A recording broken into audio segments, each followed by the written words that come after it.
Gusto mo ulitin mo? Hindi, okay lang. Pero kasi yung... Baka naman. Joke lang. Okay, ulit.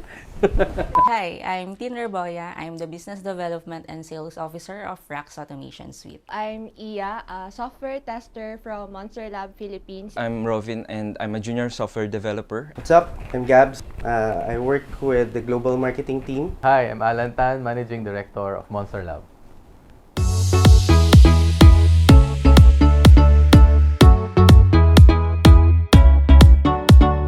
Ang boring naman kasi wala ka ng katsikahan, nag-work ka mag-isa, tapos parang chat-chat na lang kayo ng mga office mates. So, never ko pa na-experience before yung work from home setup, medyo bago. At first, hindi ko talaga gusto.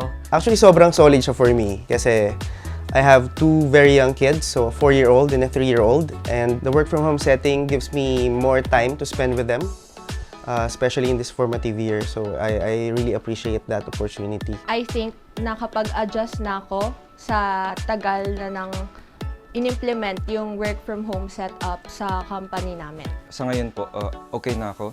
As a fresh graduate po kasi during pandemic, wala naman po akong office experience to compare yung work from home. So I think I'm doing good naman po after a year ng experience po during the work from home setup. So far, it's been good. I think we were able to adapt naman sa setup ng work from home. We're able to strike a balance between family time and the time for work.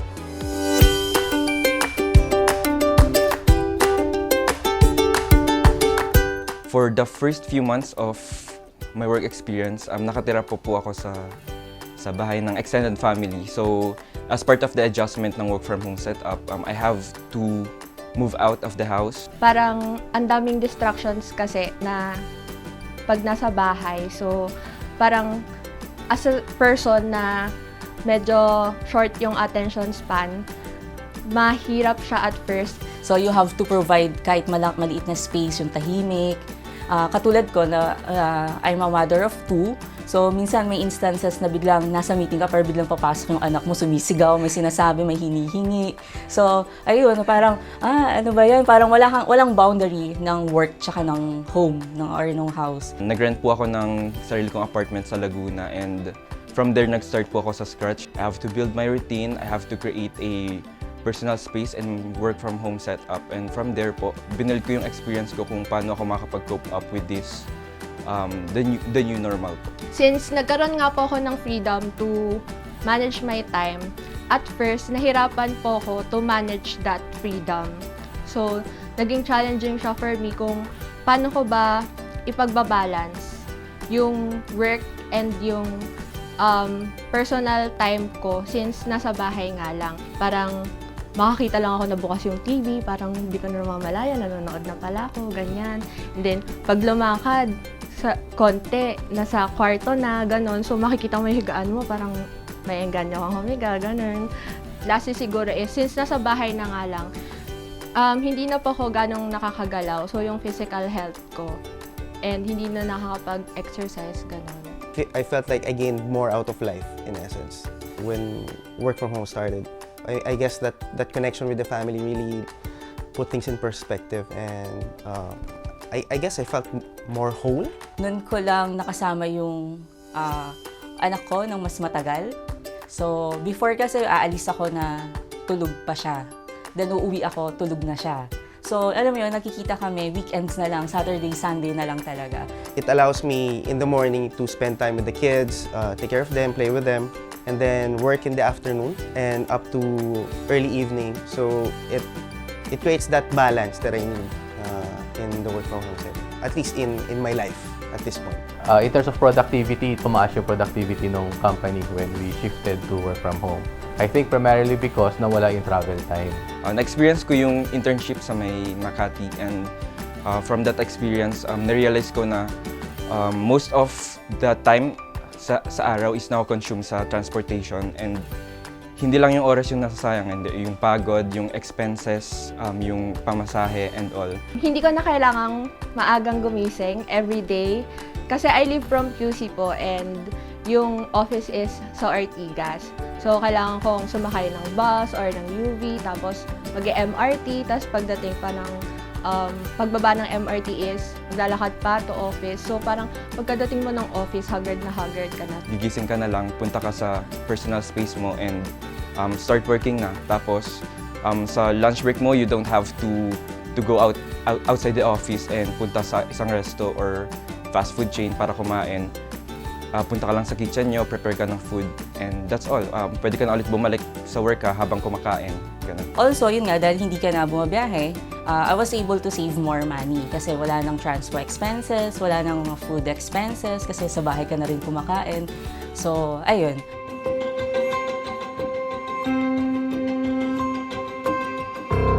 I felt demotivated at first.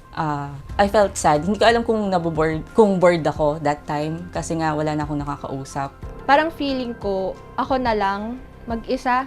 Kasi, syempre sa office po, like for example, stress ka, ganyan.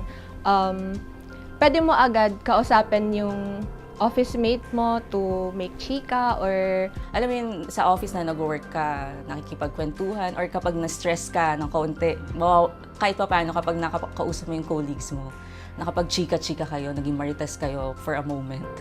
Nawawala, nagda-lighten up yung mood, nawawala kahit pa paano yung stress, then balik trabaho. sa bahay po kasi, hindi comfortable na mag-share sa family mo about work kasi parang di ka naman nila ganun magigets at some point. On a personal note, dahil nakakulong ka lang sa bahay, you're not able to, I used to going out and then you're not able to go out, wala man lang sunlight. So, it's also hard. Doon pa lang sa factor na nag-move out ako sa family ko and I'm living alone now. I think malaking factor na yun kasi I don't have someone to talk to. If meron man, coworkers din pero virtually ko lang sila nakausap.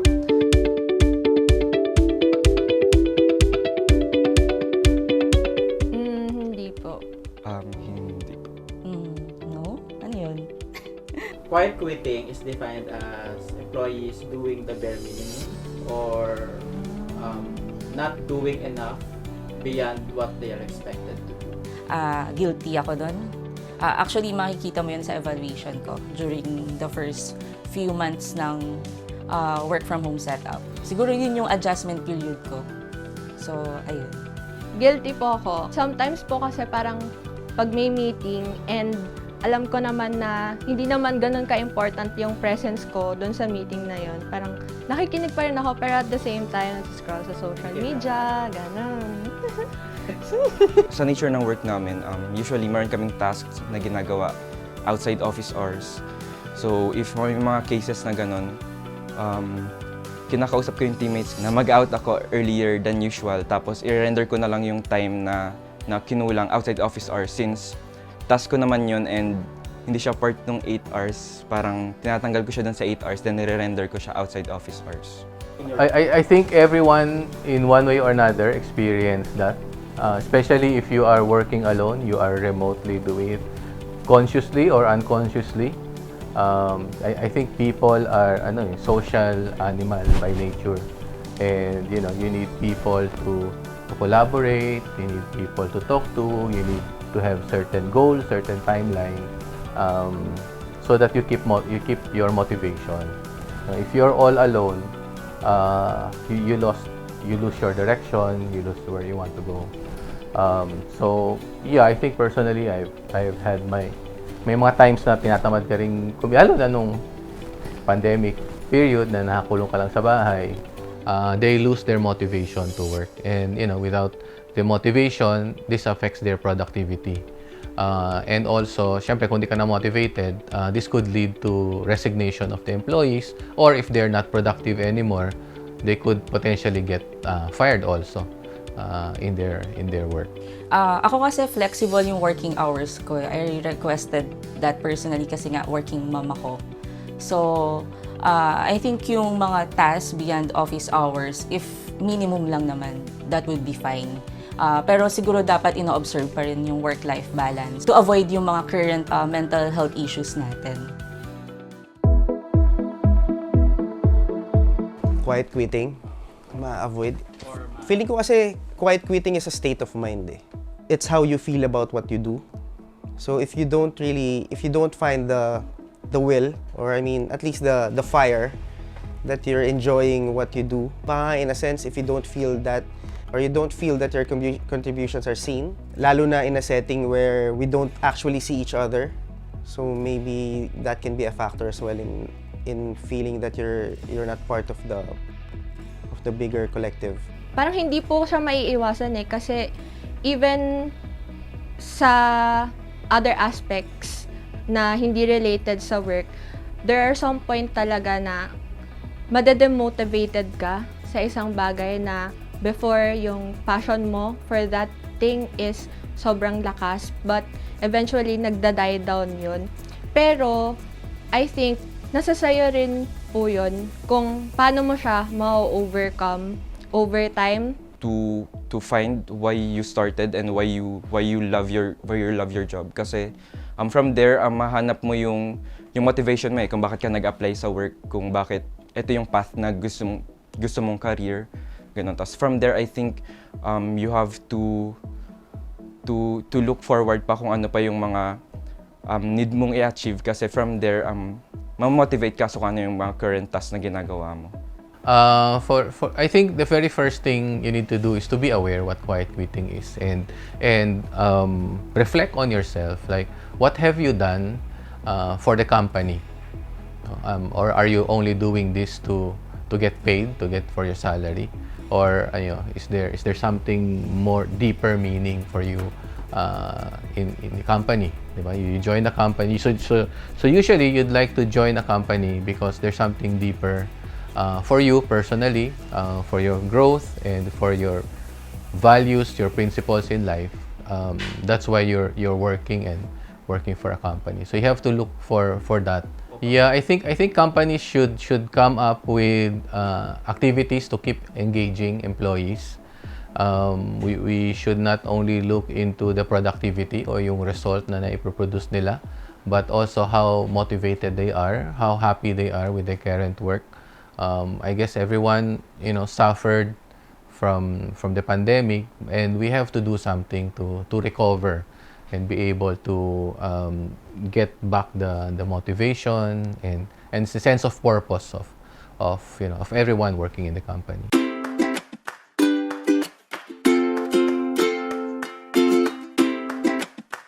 So depende sa industry, syempre. But in our case, for IT, yes, I think hybrid is the way to go. It allows employees to balance their work and life activities, and at the same time, it improves productivity of the employees. We just need to make sure that the creative part, the collaboration part, is retained, even though we work remotely as much as possible. For me, hybrid setup, I think, is the pinaka-ideal setup na dapat gawin ng mga companies ngayon. As I mentioned earlier, work from home setup lang yung na-experience ko for my entire career sa ngayon. And I think mas magkakaroon pa ng advantages and benefits kung ma-experience din ng lahat kung paano yung company culture and kung paano yung makipagtrabaho talaga sa mga ibang tao physically and on-site. Iba pa rin po kasi yung mapi-feel mo yung presence ng office mates mo.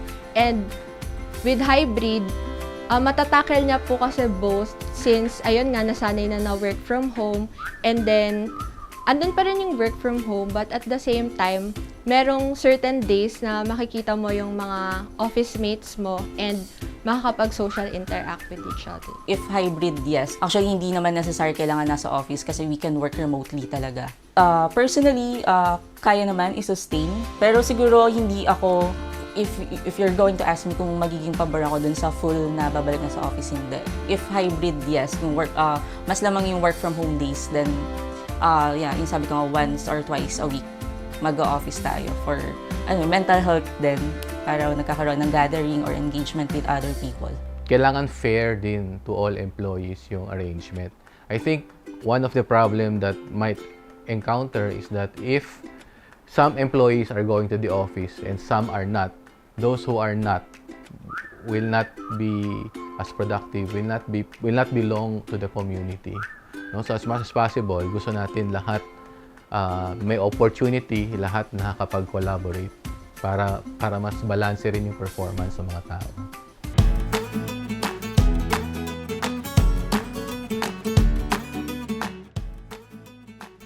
As a fresh graduate ulit, no, and as a person who's starting from scratch sa career niya, I don't have the equipments and machines nung nag-apply ako ng work. So, malaking appreciation ko talaga to Monstarlab na they provided me with the relevant tools and equipments during my training and during my work ngayon. Kasi, as I mentioned earlier, yung nature of work ko is very technical. So, I really have to have good equipments para maka-function effectively and efficiently. Okay, so the digital tools, they break the physical barrier, allows you to communicate remotely. So we're not only talking here Philippines, diba? You can also collaborate with other people in other parts of the world. So if we're able to work remotely, we should within the Philippines, then we should be able to work remotely worldwide also. It doesn't matter where you are or what nationality you are. We should be able to work together just as if you are together in one physical location. So I think that's one big change that we might see coming. Because we're working remotely, you really have to rely on technology to bridge the gaps that you wouldn't be able to do unless you're face to face. So in terms of productivity, I think of course I think they helped a lot. So the tools are there, Slack for example, the communication channels, Meets, the video call platforms. I think they did their job in a sense. Hindi naman po kasi lahat ng employees may means and available resources agad-agad. And for the company to provide that is ma-appreciate po yun ng employees since yun nga po if makakapag-provide ng like internet connection and all the equipments needed for the work from home. Okay. Well, I guess we need to take advantage of the technology. The technology is there to help us humans improve our lives. And if we're able to explore this, pwedeng mas maging productive tayo, mas maging masaya tayo using the digital tools. But I think we also have to be we have to balance the use of digital with the physical things. Hindi rin pwedeng maging fully digital lahat. We are human beings made of carbon and organic, so we need to be able to live in that world pa rin.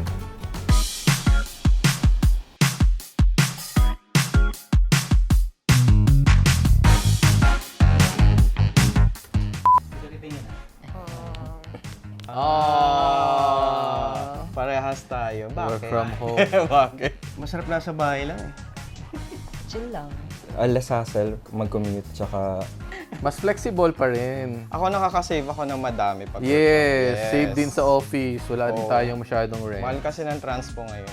Sobrang laking tipid kasi when it comes to time and money kapag work from home. Laki na na-save ko na.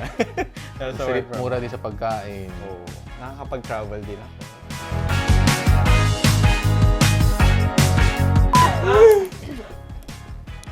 Flexi. Gen Z, Pareho kami. flexi. Flexi. Kasi mas flexible eh. Sa gabi kami nagtatrabaho eh. yung sa akin, mas prefer ko yung fix kasi meron akong hobbies and na ginagawa every after work hours. So, fix na siya. Ako po kasi walang hobby. So flexible na lang tayo. Ang hirap naman ng tanong. Bakit kailangan explain?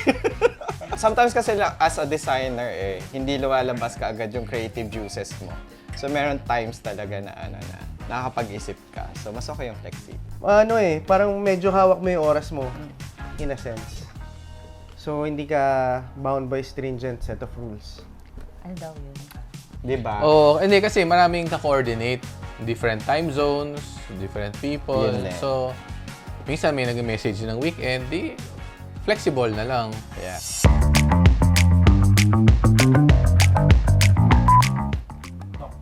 Same. Home. Kasi kahit na pumapasok ako, mukhang nakapambahay lang din naman ako nun. Usually kasi sa gabi na ako naliligo eh, so nakapambahay lang buong If at time. all. Kung ano yung suot ko, yun na yung trabaho ko, yun na rin yun. Nakatamad maligo. Isang awkward, nasa bahay ka, nakapolo.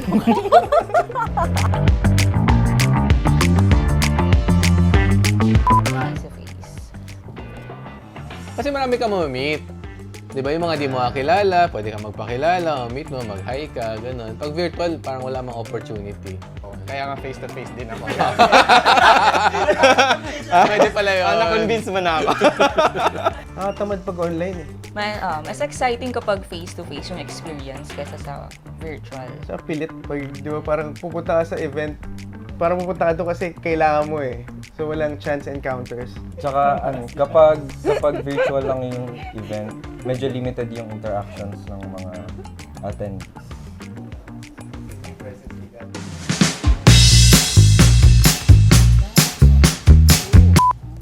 Ay! Mali.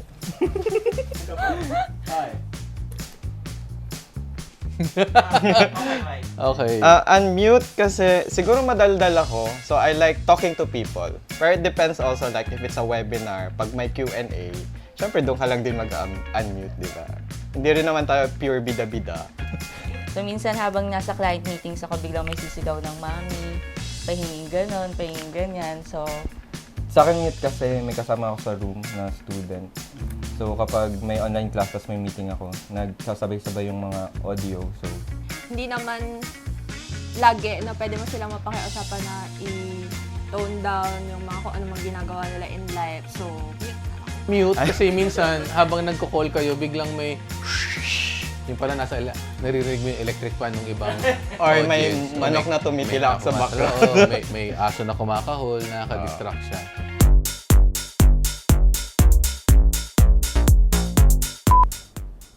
Okay. Ito, earphones yung, gano, yung ano rin, no? earbuds. Earbuds, gano'n. Earphone yun. Speaker! Bakit nga ba? Wala lang. Marami akong biniling magagandang klaseng speaker. So, sayang naman yung pinagbibili ko kung ano. Wala akong nabili. So earphones na lang. Hindi, ako, I prefer talaga speaker even if pag nag-meeting ako sa lab. Yung earphones, feeling ko kasi parang nabibingi ako pag ano. At some point, sumasakit yung ulo ko, so I still prefer yung speaker. maririnig mo kapag earphone unlike sa speaker na medyo sabog nga din. Judge. Kasi ano eh, walang kable, di ba? Alam mo yun? Tapos, pwede kang mag-CR, suot mo. Nagluluto nga ako, nasa meeting ako eh, minsan. Parang mas private kaysa kapag speaker kasi, di ba? Parang pag may kasama kang iba, tapos may meeting, naririnig na nila. Ko lang kasi ako eh. Magbamak na din kasi siya eh. Wait mo lang, mag-speaker na ako soon. Nakaano ka? Thank you. Yes! Yay! Ayos naman. Ayos din.